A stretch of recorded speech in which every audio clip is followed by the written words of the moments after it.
I wanted to make a video today on the 5 things that you need to do for a new Amazon product launch.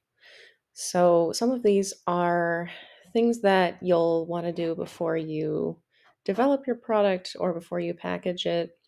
Some of them are just things that you'll need to do to be successful in your launch. This video could be a little bit contentious because a lot of us have ideas about what we think is needed for product launch and what we think is needed for SEO, etc. So I'm really curious to see if this causes like some disagreement.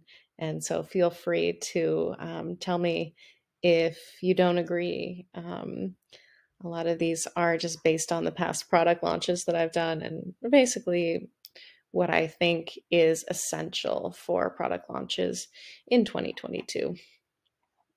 So the first one is evaluate your chances. I pulled up Bone Broth here because a bone broth company came to me this year and they basically wanted to know their chances on Amazon. They were thinking of listing on Amazon and basically how many packs should they offer, should they do FBA, etc. And what I told them is we need to really evaluate the some of the top ranking products and understand how you match up price wise. So this was for Amazon Canada. This is Amazon US, so we're looking at different results here. But their bone broth was packaged bone broth, and what I said was, okay, so we pretty much are we're competing with all bone broths, but specifically, we're competing with packet bone broths, bone broth on the go, if you will.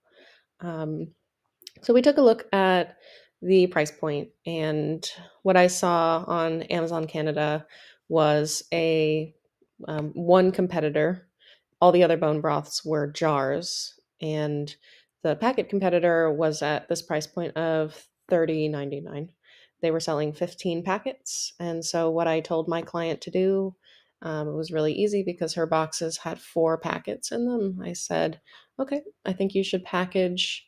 Um, 4 boxes, so you'll have 16 packets, and I want you to price it just a little bit lower than that top ranking competitor so that you are a clear advantage over them.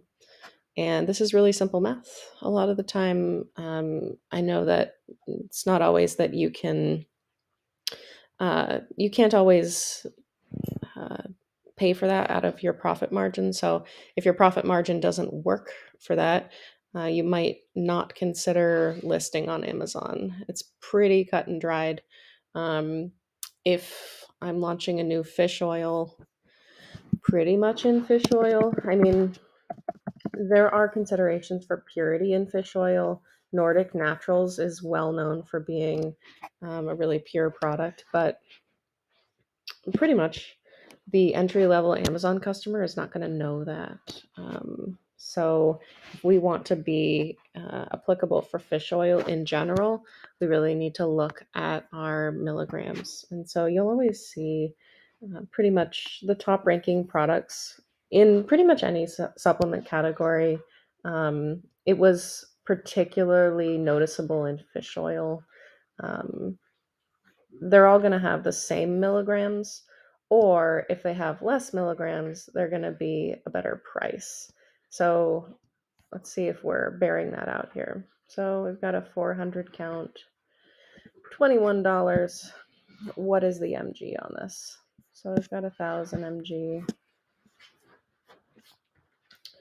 This one is 4080 mg and 120 soft gels.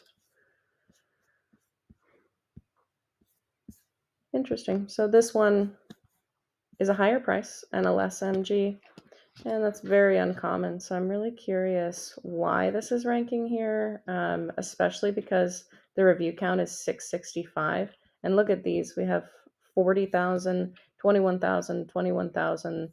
This seems like a lark. Now and then I remember at one of the Amazon selling conferences, they brought up fidget spinners and they demonstrated, like, oh, this fidget spinner is showing up in spot number 2 and it has whatever it was, 16 reviews. So sometimes you'll come up with a lark like that where you're like, oh, today this is ranking in spot 2, but it really never ranks here. So I don't know. It's kind of a curious thing. Today this is ranking really well here. Do we have... Okay, so it's merchant fulfillment. That's really an unusual ranking spot. See, the ones that are ranking worse have a higher MG, they're a better price, and they're on FBA. So that's a really strange ranking spot. I can't really explain it.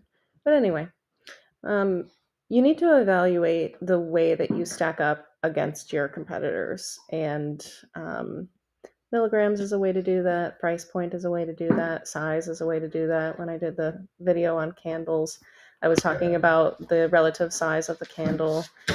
Also, the quality of the ingredients is a consideration. So maybe the bone broth is organic. If the bone broth is organic, then that is a possible way that you could sort of beat this pricing system. But really, if your bone broth is not organic and it doesn't appear to have any advantage, and your top ranking competitor is more reasonably priced than you, unless they are a price point of $50, if they're still in sort of that Goldilocks range of $25 to $35, they're going to easily always rank better than you, and you're going to waste a lot of time trying to rank there. Now, you may get in spot 2 or 3, but if you want to be that number 1, or if that's kind of your goal, definitely evaluating how you stack up in your features and in your price point. So the second thing that you want to do for your new product launch is to fill everything out. So even if you're a new seller, you don't have any experience with this, you're going to have a lot of fields on the back end. And my suggestion to you would just be fill everything out. Just make it fill out your title, fill out all 5 bullet points that you have, fill out all of your attributes. Just as much information as you can give the algorithm. That's always the best practice. Another part of that is to fill out all your pictures. So uh, even if you don't have any lifestyle images, even if you just put, 3 or 4 images here that are alternate views of the product, or just like something to fill this out, you will get a better internal listing score than if you didn't have them filled out. So if you have brand registry, put a video there. Doesn't have to be fancy, just a simple video, filling everything out. Now, the one area that doesn't apply is I don't want you to make your bullet points too long. So don't make these more than 250 characters. That's generally my rule, and that's because the product page isn't as scannable when you do that. Clients used to ask me about the backend fields that you would get next to the search terms field. Basically, suggested use, target audience, that kind of thing. And my old advice was basically, I think those are legacy fields. They don't really have much impact. Amazon doesn't use them much. And my sort of evidence for that is that you would never find a guide written about those fields. You would always find guides written about search terms and how to fill those out, but you would never see like, hey, this is what really goes in target audience, because I don't think anybody ever knew. And it was hard for me to see how Amazon would really use that information. Like if you entered teen, like how are they going to utilize that for bone broth? So that used to be my old way of doing things. And just with more years of working on this platform, I've found just various evidence of places that listings were filled out on the back end that they weren't filled out on the front end. So information existed on the back end that was not SEO on the front end. And Amazon still utilized that for the search ranking. And so my general advice now is whatever is there that applies to your product, if it's a material, if it's a size, if it's a occasion. Occasions are actually really interesting in certain categories. Occasions can be really important for search volume, and you really don't know how you're going to test for all those. So I would just say, if you have a brand new product that's going up, try everything. Just throw in everything but the kitchen sink, and just see what works for you. You're not going to hurt yourself by filling things out. So yeah, that's my suggestion. Fill everything out that you can. Material type, everything. So the third thing that you should do for your Amazon launch is to do keyword research. So this doesn't even seem like a tip. I know it's kind of silly. Probably if you're hiring a professional SEO person, they're going to do all that work for you. The way that your person is going to do the keyword research varies widely. What I do for my clients is I like to do a bunch of reverse ASIN searches. I'll define a focus keyword. So I'll say your focus keyword is going to be in the front of your title. So for this product, it's beef bone broth. For this one, it's bone broth. For this one, it's bone broth. So you can kind of have a focus keyword, and then you can have like a third or fourth term here to put on the on either end to kind of get that phrase match in there if you want. But basically determining a focus keyword, and then from your focus keyword, figuring out who your competition is. So if we had chicken bone broth, we would want to search for chicken bone broth to determine who our competitors are. And this again goes into the evaluating of the competition. So I would really suggest that your competition would be in chicken bone broth. And if you were packets, then we need to go further than that and understand that our competition really is packets. So the keyword research is pretty simple. Like if you were to take everyone's title and just understand the important information that they're putting there, and you'll know which products have more successful titles than others because they rank better. Now and then you'll see an outlier. So something like this, who has a much shorter title, usually they have high brand awareness when you see that. So they're not super SEO optimized, but I bet you everyone searches for Swanson bone broth, and everyone knows Swanson, so it's not a big deal for them. Also, this product has some good brand awareness. So just being aware of like, they probably are relying on their brand more than their SEO. Keyword research is, if you don't have tools, you can do really basic keyword research just going to the product pages. And I actually want to run a case study at some point where I do reverse ASIN searches on the top 4 products, and then I take everything that's available on the front end. So the titles, the bullet points, descriptions, and compare those lists. And I would be surprised to find meaningful phrases that are really not there. Because pretty much everything that's important to everybody is going to be on the front end. If it's not important to us, we might put it in our search terms, or if it's not as important, it'll go in our search terms. But everything is pretty much available publicly. It's just it's not in a nice packaged thing for you. So getting those tools really just puts everything in nice Excel form for you and makes everything just a little bit more readable. But this is absolutely available to anyone who wants to go looking for it, even without expensive tools that you could use. The placement is a little bit more artful, and that is something that you probably want someone with some experience to help you place those phrases. But as far as the research goes, you can do basic keyword research and do a pretty good job for your launch without too much trouble. So those are the things that you can do that are sort of SEO related, sort of like low-hanging fruit. The last 2 are a little bit more may be counterintuitive or you might need a little bit more help with. So the fourth one is to run PPC. Um, Running PPC is so important these days. Amazon has been pay to play for a long time, probably since about 2018. I have launched one product in my whole career that we didn't run PPC on.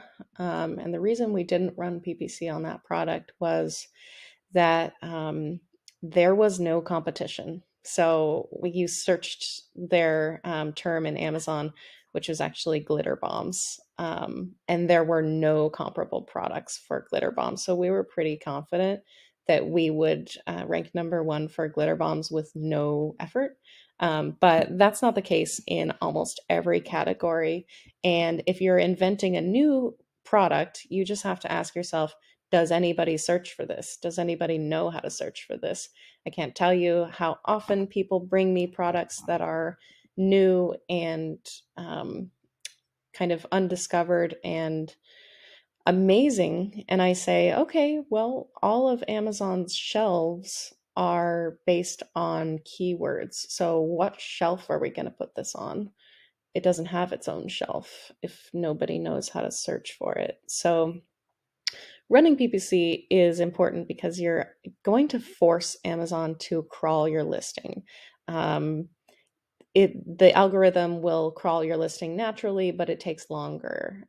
So when we when we launch a new product, we want to see sales velocity. I kind of want to get off of this bone broth page because it's not as beautiful. I do like I like bath bombs. Bath bombs are probably out of stock now because we're just out of the holiday season. There we go, some beautiful bath bombs. So what was I saying? So we want to force the algorithm to crawl your listing, and they will still crawl it organically, but you want to force that process to happen faster. And the whole idea is when we launch a product, we want quick velocity. And that is pretty standard across the internet. If you have a new social media post, you want that to take off quickly to get more reach.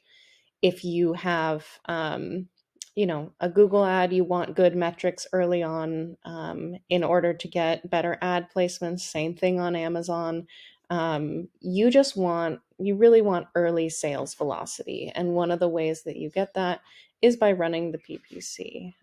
So when clients come to me and they really want to know how to have a successful product launch, but they're not interested in spending money on some of the traffic driving sides, my answer is almost always, well, I'm an SEO expert, but some of the things that you're going to need to do here have nothing to do with me. And if you hire the right advertising person, they will pay for themselves. So I always recommend people run PPC. Again, Amazon is super pay to play these days. And I would say they are getting a little bit crazy with their ad placements. Like we're seeing, basically four spots. And if you're not in these four spots, you have to get through like a jungle of ads to get to the, number 5. And I'm increasingly worried that they are running advertising so aggressively that they're actually changing what is ranking organically. So we've known for a long time that a great way to force organic ranking is to run aggressive PPC, but it's always been that the algorithm wouldn't really run your PPC if you didn't have a good listing. So if you didn't have a good conversion rate, they weren't going to show your ad in a good spot. And that still holds true, but I'm seeing more and more evidence that Amazon is ranking things too easily in organic spots just because they're running aggressive advertising. And it worries me because I think that Amazon could shoot themselves in the foot if they are ranking products that are not truly the best. Just because they run advertising spend. It's kind of the equivalent to Facebook running ads so aggressively that you don't see any organic posts. And so you leave because all you ever see is ads when you visit Facebook. So I think Amazon really needs to watch themselves on that, because they will ruin their game. They'll ruin their actual value of the products that are showing up. But I'm getting a little bit off topic. So fifth thing that you need to do is drive outside traffic. This one's number 5 because I think it's still optional. I think you can still have a successful product launch without doing it. But Amazon has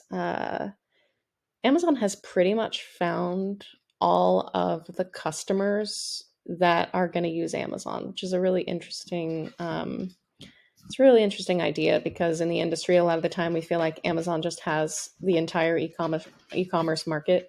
But the truth is that they're having trouble kind of acquiring new buyers, and they're really pushing people driving traffic to Amazon from other places. And that's been happening for a long time. We've always run social media ads to Amazon, but it's now confirmed that it really plays into your metrics, the success of your listing, not just indirectly, but Amazon is tracking this now. Amazon is encouraging us to track this. So that is Amazon attribution. I just pulled this up because I couldn't remember the name of it.